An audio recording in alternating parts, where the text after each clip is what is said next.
Fala pessoal, sejam todos muito bem-vindos a mais um Blocos Convida, esse nosso bate-papo semanal, onde a gente sempre traz personalidades, pessoas, empreendedores que são influentes em determinadas áreas e estão por dentro do que está acontecendo, né, nos bastidores do mundo empresarial, jurídico, corporativo e, por que não dizer, dos investimentos alternativos.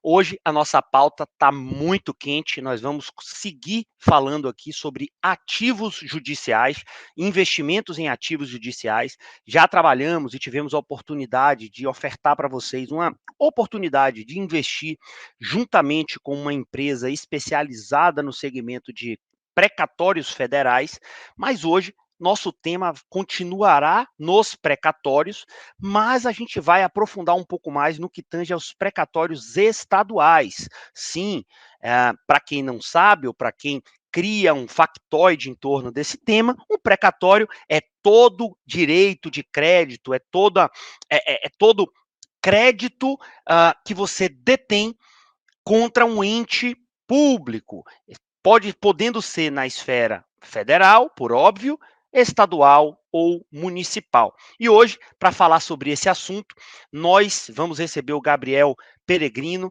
ele que é advogado, ele que é empresário, atuando dentro desse segmento, e ele está totalmente por dentro do que está acontecendo na nossa PEC, na PEC 23, que trata desse assunto lá em Brasília. Afinal de contas, ele faz parte do Conselho Federal da OAB, que está analisando junto com o nosso Congresso Nacional esse tema, trazendo aí medidas, dando opiniões, fazendo estudos. Então, sem mais delongas, vamos chamar para o nosso palco virtual aqui o Gabriel, para começarmos o nosso papo. Grande Gabriel, seja muito bem-vindo, meu amigo. Bem, Felipe, satisfação estar contigo. Bacana tratar desse assunto, trazer aí, conseguir dar uma pincelada, né, nos fatos, na celeuma, que nós aí está ocupando a pauta de todas as discussões, né? A gente está falando aí de legislativo, de executivo, do judiciário, e aí a gente está falando sobre ativos judiciais e a gente, obviamente, está falando sobre precatório, né? Claro. Mas é uma satisfação estar com vocês aqui. Vamos ver o que eu posso contribuir. Com certeza. Eu que agradeço a gentileza do seu tempo, né? Sei que está corrido, tanto no lado empresarial, quanto na tua atuação junto ao Conselho Federal da OAB, indo muito para Brasília, mas a gente vai começar logo por aí. Antes, por favor, conta um pouco para a turma aí quem é o Gabriel Peregrino, o que é que você pode nos trazer aí da sua experiência e depois já emenda, né? Como é que tá esses bastidores lá em Brasília? Vamos começar pelo federal, por Brasília, para depois a gente vir para o estadual, que é onde eu quero entender se dá para a gente ganhar dinheiro ou não com os precatórios estaduais. Mas antes vamos entender o que é que tá rolando lá em Brasília no que tange aos precatórios federais. Por favor, meu amigo. Vamos lá, amigo. Felipe, Gabriel Peregrino, advogado, né? Atuo na área de gestão, na área de contencioso e gestão, há mais de 15 anos com precatórios, né? E aí, precatórios aqui, eu falo do estado de Santa Catarina, né?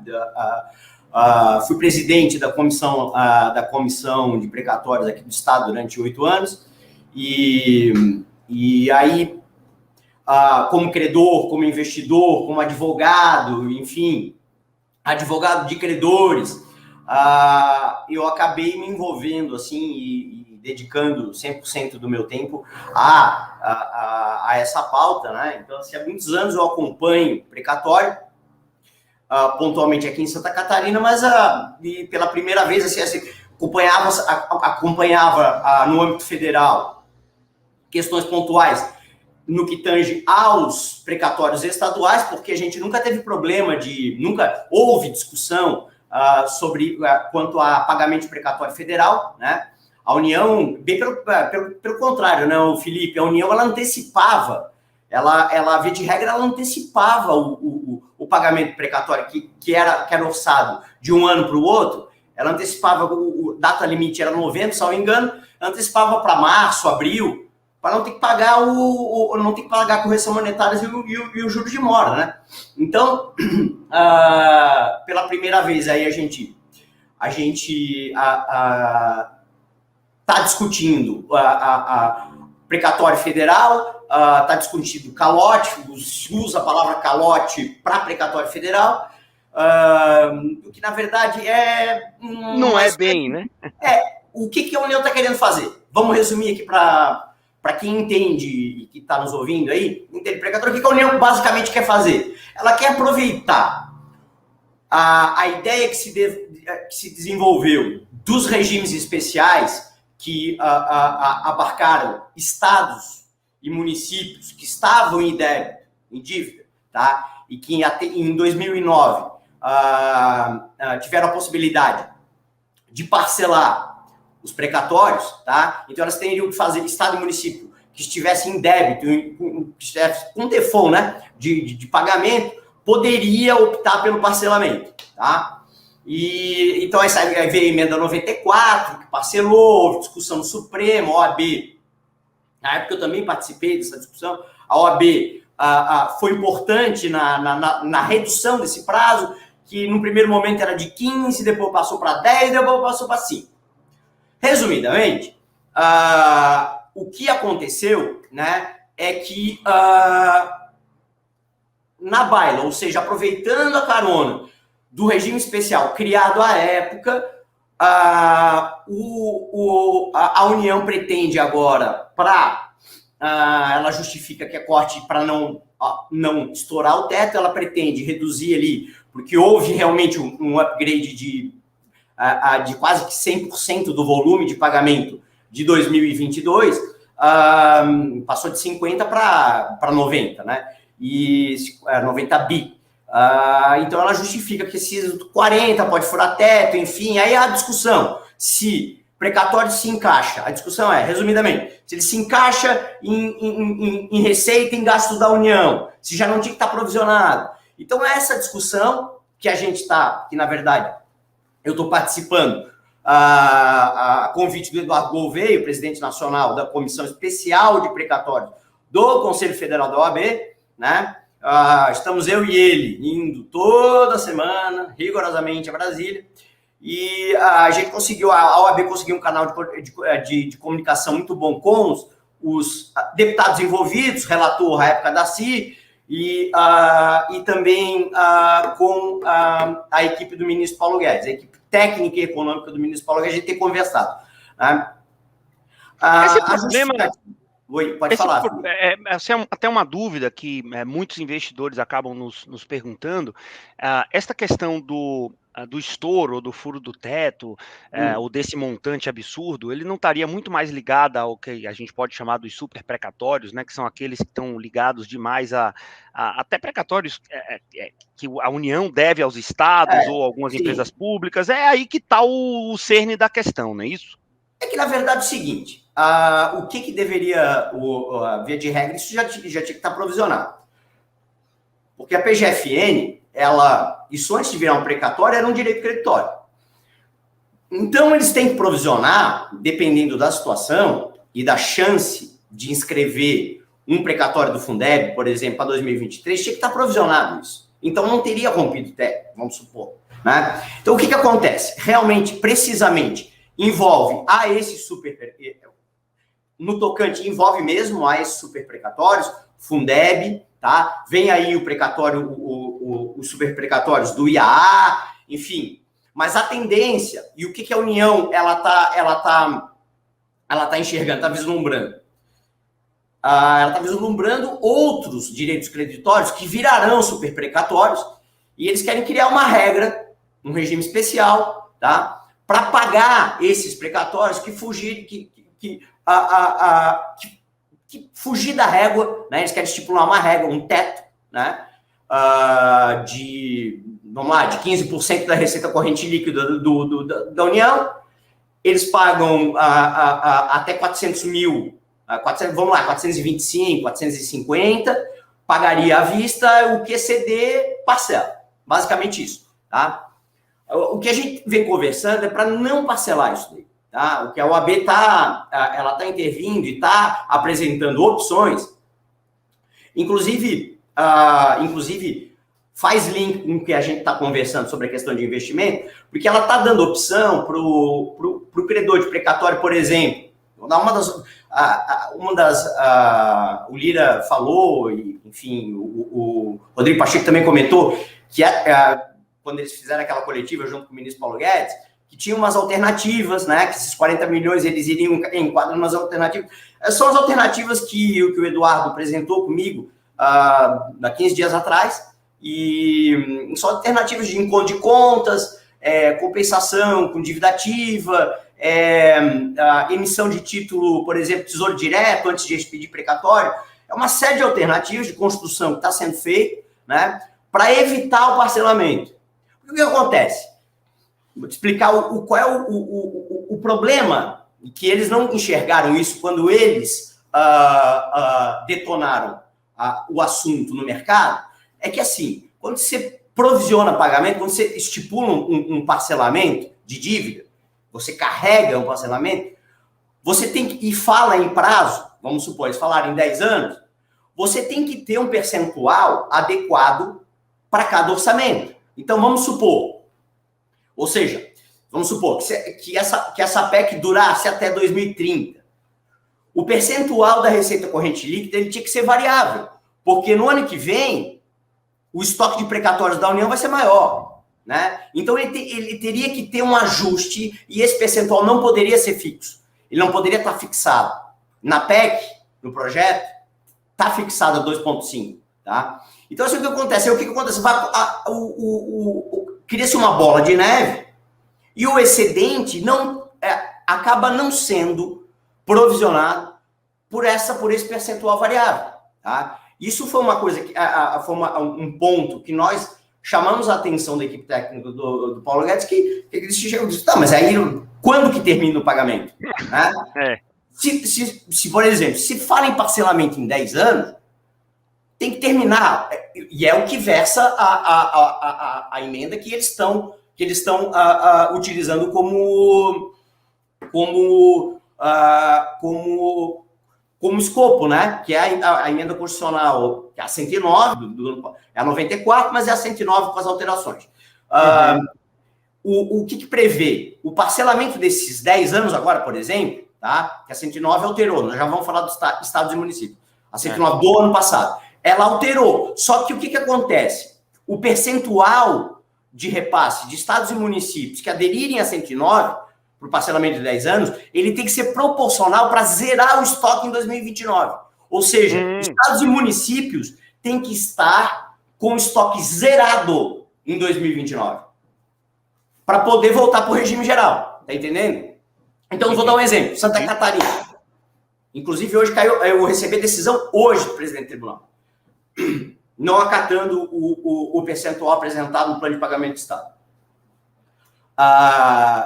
Hoje, Santa Catarina vinha repassando 1,8, tá? Da receita corrente líquida. O que daria para pagar, Santa Catarina, o estoque é relativamente pequeno, eu estou falando algo em torno de 3 bi, vamos arredondar, tá? Então, 1,8 da receita corrente líquida zeraria o estoque em 2025. Independente de prazo, entendeu, Felipe? Entendi. É isso que a OAB e a equipe técnica do ministro precisa entender, que precisa ter um percentual vinculado à receita corrente para zerar, para acabar com esse regime especial. Esse regime especial não pode ficar de eterno. E em que pé, para a gente fechar essa primeira, vamos dizer, essa nossa primeira parte aqui, onde a gente está tratando desse panorama, esse pano de fundo relacionado naturalmente à PEC 23, mas se a gente pudesse resumir, porque até eu já me perdi, não só do que você me comentou, mas de tudo que eu leio, porque cada dia é uma notícia e como diz, cada piscada é um flash, né? Então, em que pé nós estamos? Se a gente pudesse resumir. Eu vou, assim, em que pé? No momento, tá? No momento, é pagamento do orçamento. Paga normal, 90 bi. PEC não foi aprovada, objetivamente, PEC não foi aprovada, tá se conversando, não sei se vai ter Não sei se vai ter quórum para aprovar a PEC, sem os destaques, tá? Então, o que a gente tem uma situação? A nossa situação é a seguinte: o precatório federal vai ser pago ano que vem. Ponto. Nesse momento, tá? Agora, importante eu dar um ponto. É pauta prioritária do ministro Paulo Guedes a resolver a questão dos precatórios. Então, por isso que eu estou indo para Brasília semana que vem junto com o Eduardo Gouveia, tá? Então, assim, isso é pauta prioritária. Que vai haver alguma alteração, vai haver. Isso não tem como fugir, tá? Vai ocorrer uma alteração. Existem algumas outras alternativas, que é, por exemplo, tirar os 40 bi do teto, no manejo aí, por exemplo, tu tira faz um recálculo de orçamento, isso aí tá fácil de divulgar, mas o pagamento hoje, ele para 2023, aliás, os 90 bi já estão orçados para pagamento. Tá? Para 2022. Então, assim, ó, aí você me perguntar, Gabriel, na questão política, a tramitação da PEC é complicada, tá? Complicada, não dá para, eu não posso projetar, né? O que eu posso dizer é que se passar a PEC, é sempre possível, tá? A ideia é que não se parcele e se agregue as alternativas que é o Conselho Federal, que a Comissão Especial de Precatórios apresentou através da última reunião que tivemos eu e o Eduardo com a equipe econômica. A gente pode resumir. Bom, vai lá, pode concluir. Então assim, se passagem, depois a gente pode conjecturar, tá? Mas, no momento, tem orçamento para pagar, tá? Tô falando sobre o precatório federal, tá? Agora, se a gente for trabalhar em conjectura, nós vamos tomar o tempo inteiro aqui, tá? O que eu quero ser objetivo? Então, vamos falar de federal. Se passar, precatórios abaixo de 450 mil, esses entram na despesa corrente no pagamento do orçamento 2022, tá? Orçados em 2021, pagos em 2022. Beleza, 450 mil para baixo não toca. Os que excederem esse valor, tá? Os que excederem esse valor, entra em regime especial. Agora você vai me perguntar qual é o regime especial?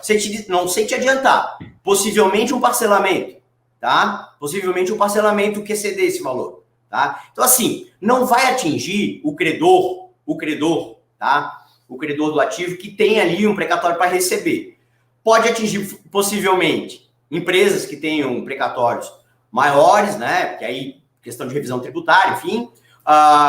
Vamos falar de empresas que fazem aquisição de precatório e tem muitos estoques de precatório federal, né? Enfim, e aí, acima disso, vai haver alternativas, possivelmente deve ocorrer alternativas para compor e dar alternativa para esse credor que foi atingido pela PEC, vamos supor, né?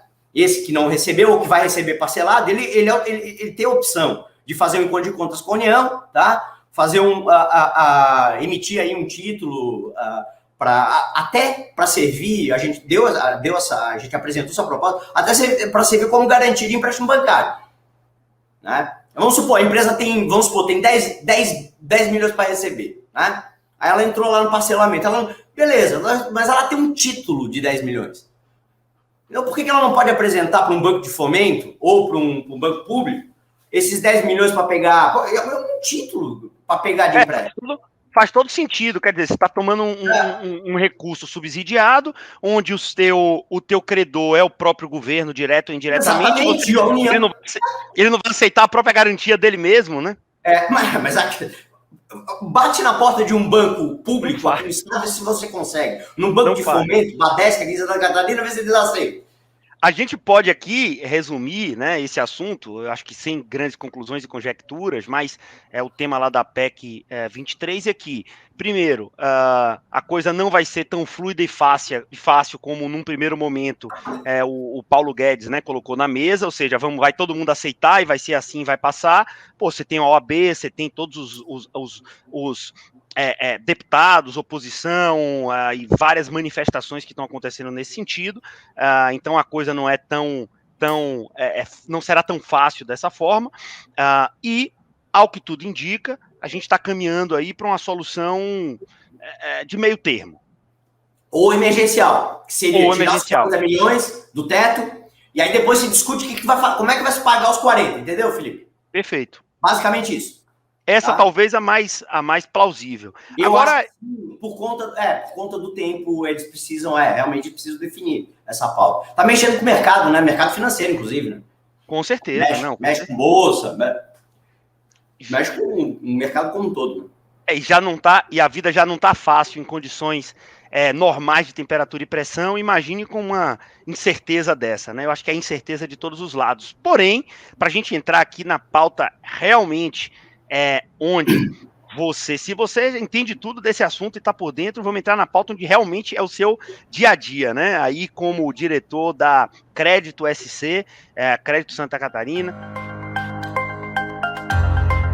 você vem, né, trabalhando há algum tempo, atuando, né, nesse fronte de originação e aquisição de créditos judiciais, mais especificamente os precatórios estaduais do estado, né, de Santa Catarina. E os municipais também. Municipais também. Maravilha. Então a gente traz aqui para a mesa 2 assuntos que são muito interessantes do ponto de vista de investimento, mas que, por estarmos falando ou até por estarmos avançando, né, numa seara que naturalmente traz um preconceito, ou seja, meu Deus, mexer com precatório federal já é complicado, mexer com precatório estadual ou municipal é loucura. Conta um pouco para os nossos ouvintes, né, para os nossos seguidores aqui que nos acompanham, como é que está esse pano de fundo e como é que a Crédito SC vem trabalhando nesse front? Eu começo sempre a conversa no que tange meu Deus, precatório, né? Com um investidor, quando o investidor me procura, ou quando um fundo de investimento me procura. Enfim, eu pergunto para ele. Sua parte de investimento alocada em quê? Aí, enfim, estou com bolsa, tal, fundo, e a lâmina está rendendo quanto? Está rendendo 1,5, às vezes me negativo, enfim, vamos lá. Eu disse, sabe qual é a correção do ativo judicial hoje? Correção constitucional do ativo judicial? É IPCA, é inflação mais 0,5. Isso. Então, assim, eu digo para ele assim, isso aqui é a correção do ativo, do seu investimento. Essa é a correção, tá? Pré-fixada do investimento. Pré-fixada. IPCA 15 mais 0,5. IPCA 15 deu 1,14, salvo engano. Saiu ontem. E o 0,5 da poupança. Tá? 0,5 de poupança, mas não, aqui em Santa Catarina não tem variação. Aqui é 0,5 mesmo, de correção. O que te dá 2?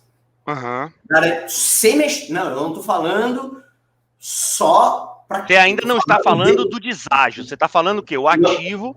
Estou falando do ativo. Seu ativo, meu ativo, seu ativo. O que dá se você estivesse comprado em ativo? Isso daria já uma correção. Com relação ao investimento em si, tá? A Crédito começou fazendo a gestão de escritórios de advocacia, tá? Que tinham estoque de precatórios, né? A gente fazia a gestão, controle de contencioso, que muitas vezes os escritórios de advocacia, quando viram o precatório, acabam o escritório de advocacia deixando um pouco de lado. Enfim, então a gente fazia a gestão, a auditoria, enfim, toda a parte de diligência que precisava para carregar uma carteira de precatório. A gente começou atuando assim, né?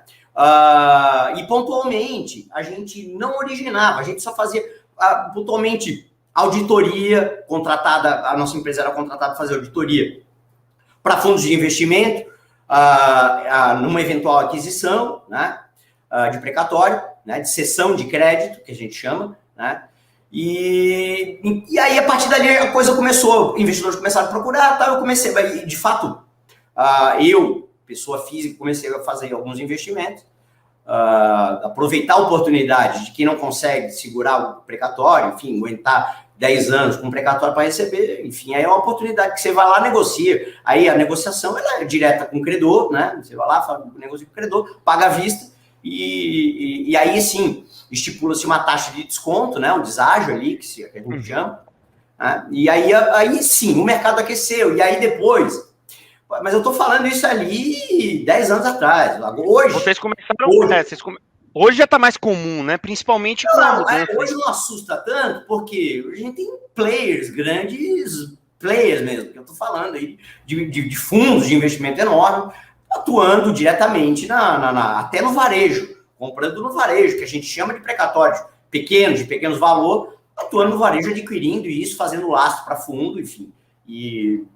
Então, assim, além do mercado, o mercado tá aquecido, né?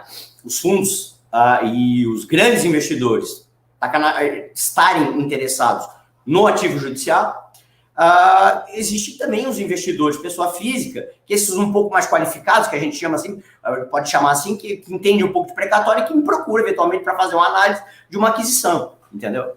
Eu faço uma aquisição, enfim, ele faz a aquisição através da minha empresa, né? Quando a gente olha, Gabriel, para o precatório estadual, e com perdão da redundância, mas cada estado tem suas características e tem ali o seu nível de risco.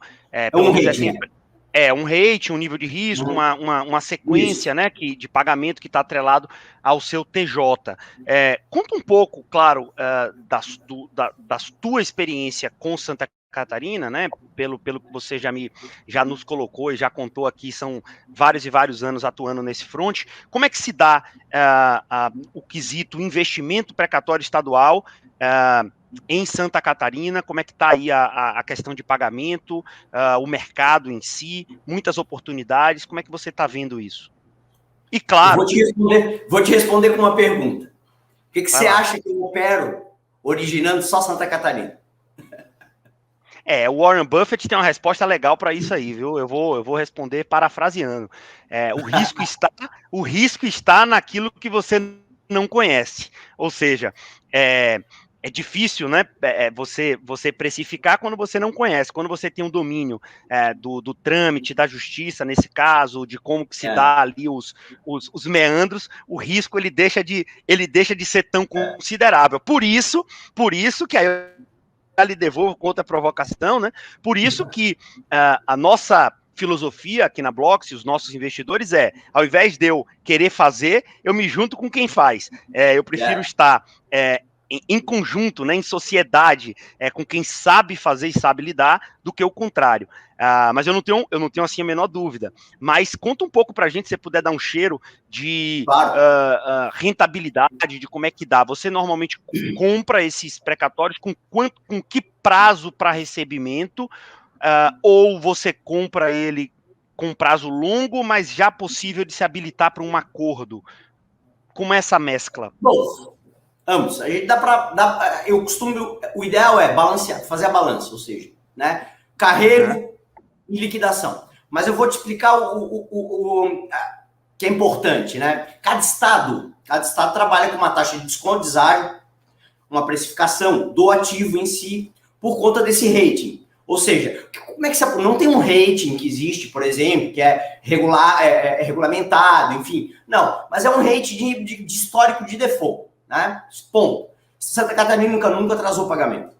Desde que ela entrou no regime especial, ela nunca deixou de pagar uma parcela vinculado à receita corrente que é provisionada no ano, o Santa Catarina apresenta o plano de pagamento no ano anterior. O tribunal chama para que apresente o plano de pagamento. Então, você vai lá com o orçamento pronto, já sabe o valor, blá, blá, blá, blá. Então, assim, o ativo, o percentual, o valor desse ativo, ou a taxa de desconto desse ativo, acompanha o prazo de pagamento, o histórico de default, calote, enfim, como queira chamar, né? Então, assim, Santa Catarina a gente tem uma taxa de desconto menor, né? Ou seja, o deságio é um pouco menor, o ativo é um pouco mais valorizado. Por quê? Porque a Santa Catarina paga religiosamente, não é que paga em dia porque está em regime especial, mas cumpre com que se obriga. né? Então, baseado nos dados que a gente tem de informação, né, e na leitura do mercado, né, na leitura que a crédito faz do mercado, a gente trabalha com uma taxa de desconto, precifica, faz uma grade e tal, e vai para o mercado comprar, né? Não, maravilha. Eu achei muito interessante que você colocou do rating, né? Nós não estamos aqui falando de um rating de uma agência, né? Da S&P, da Fitch. A gente está aqui falando do rating do fio do bigode, né? Que vale muito. Ou seja, o rating da prática, fundos, né? Tem fundos de investimento. Que eu sei que eu opero para alguns. Tem fundos de investimento que tem rating mesmo dos estados contra precatório, tá? Tem rating mesmo de 5 a... Estou te falando, de 1 a 5. É um rating interno. É um rating interno. Muito então, assim, basicamente, a gente fala, o que a gente faz? A gente faz análise, né? E aí a gente tem duas modalidades por exemplo, de operar, né? A crédito, ela é uma gestora. Então, assim, ela não trabalha tão somente com originação, mas ela faz também, trabalha com investidor de pessoa física, né? Tem o seu próprio, não é um fundo de investimento, mas tem os cotistas da empresa, via SCP, a gente está montando uma SPE. Então, assim, e trabalha dessa forma, né? Mas, assim, qual é o diferencial da crédito?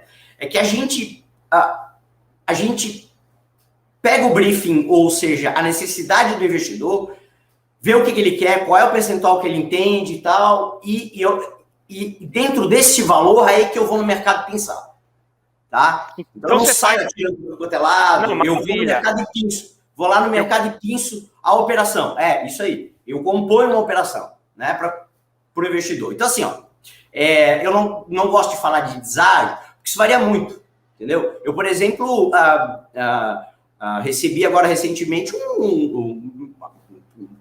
me procurou, me fazendo uma cotação aqui num fundo de investimento, me oferecendo 20% de desconto. Ou seja, pagando 80% do valor líquido do crédito. Né? Interessado na aquisição.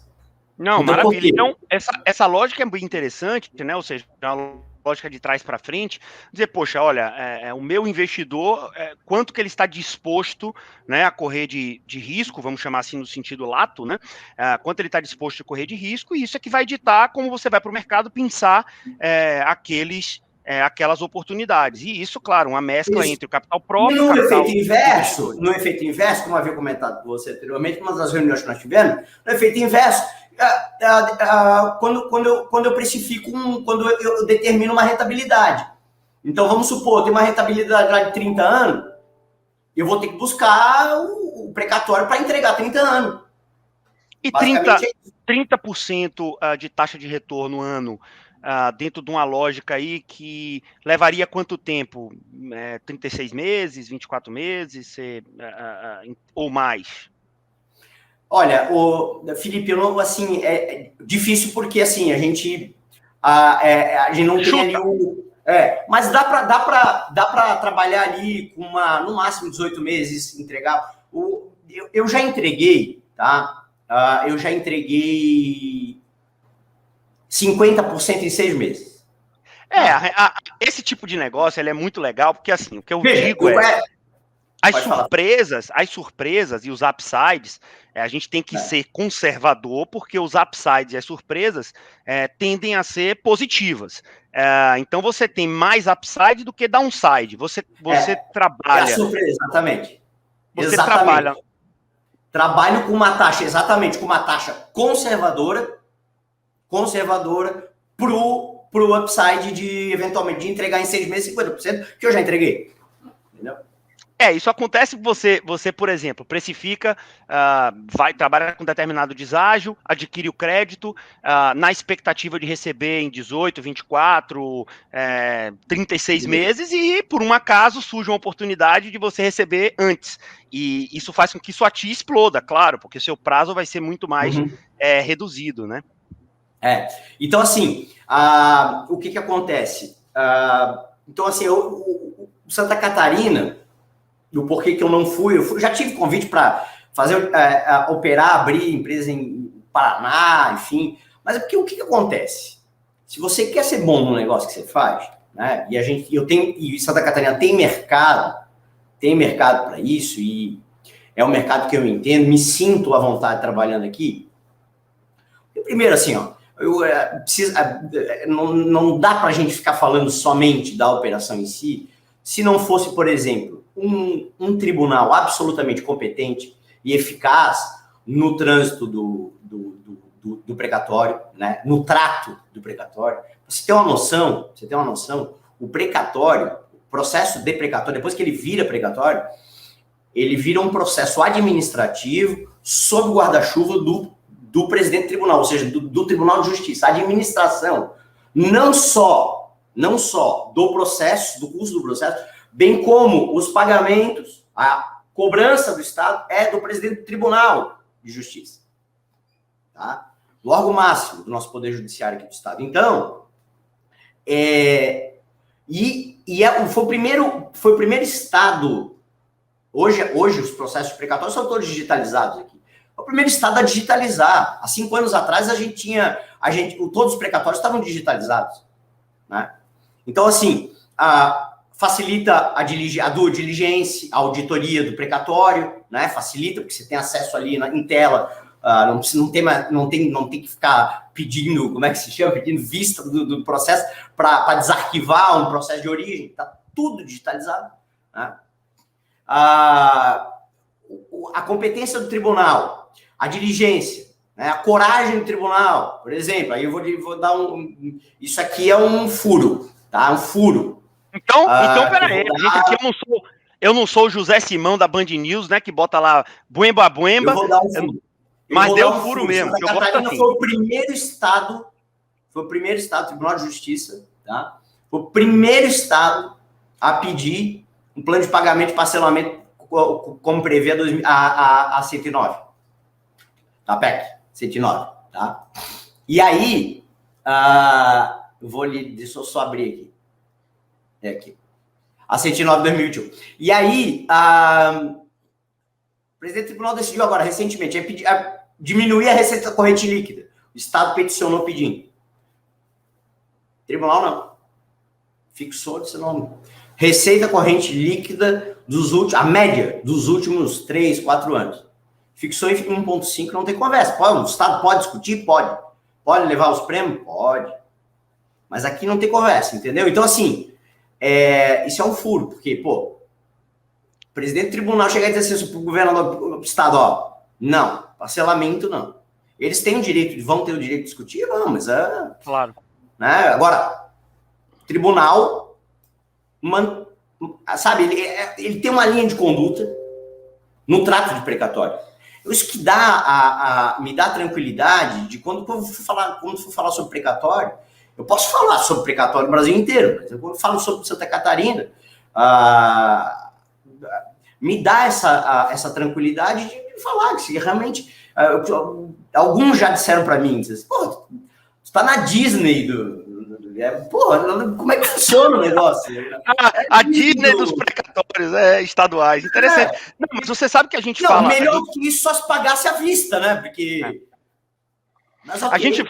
A gente fala assim, e é muito, muito interessante, eu converso com profissionais, né, desse tema também Brasil afora, e claro que provoquei isso em Santa Catarina contigo, porque acompanho o teu trabalho, admiro, e certamente vamos ter operações e novidades, não só para os nossos investidores e parceiros aqui junto com a Crédito SC, mas a gente enaltece, né, a conduta dos tribunais, que de certa forma não está mais do que cumprindo o rigor da lei e a tua obrigação. O fato é esse. O fato não se pode, não se deve dar moleza aos estados, porque é uma dívida líquida e certa, é um direito de alguém, e não pode ser. A gente não pode ter insegurança jurídica no Brasil para além do que a gente já tem, né? Então, poxa, realmente é de se tirar o chapéu do rigor da conduta que o tribunal, né, o TJ, vem adotando. Outros estados, né, o meu, por exemplo... Aqui em Santa Catarina, Felipe, aqui em Santa Catarina, quando a matéria veio a público, quando a manifestação do Estado veio a público, em 2 dias criou uma repercussão gigantesca, Felipe. procurar googar aí, vai ver matéria e presidente da OAB falando, levantando tom, enfim. E aqui, não, aqui a gente trata com diligência precatória, viu? E aí, assim, meu amigo, primeira decisão do Estado em negar o plano de pagamento, em tese ele não é que negou, ele acatou uma alternativa do Estado, tá? Mas ele manteve o mesmo percentual e desvinculou um pedido alternativo, tá? Enfim, resumidamente. Então, assim, não mudou quase que nada, né? O percentual, o repasse mensal que a gente está projetando para 2022 aqui no Estado. Por isso que eu lhe digo, aí me dá segurança para trabalhar aqui. Claro. Quando eu vou falar contigo, Felipe, você me perguntar, Gabriel, e aí? Opa, projeção mantém o meu ativo, né? Aquele meu investimento, mantém aquele. Dali para menos o resgate. Maravilha, entendeu? Maravilha. Não, muito bom. Bom, o papo tá bom demais, mas eu tenho um compromisso aqui com meus ouvintes e nossos seguidores de não passar aqui de 40 minutinhos. A gente já estourou aqui em 1 minuto, porque senão a galera não tem paciência e eles realmente assistem, ficam até. Dúvida é só procurar ali, né? Entra ali no site da Crédito, enfim, procura ali, Google Crédito, tem rede social, enfim. E nos acompanha aí, vai nos acompanhando, tá? Filipe, queria agradecer pelo convite, tá?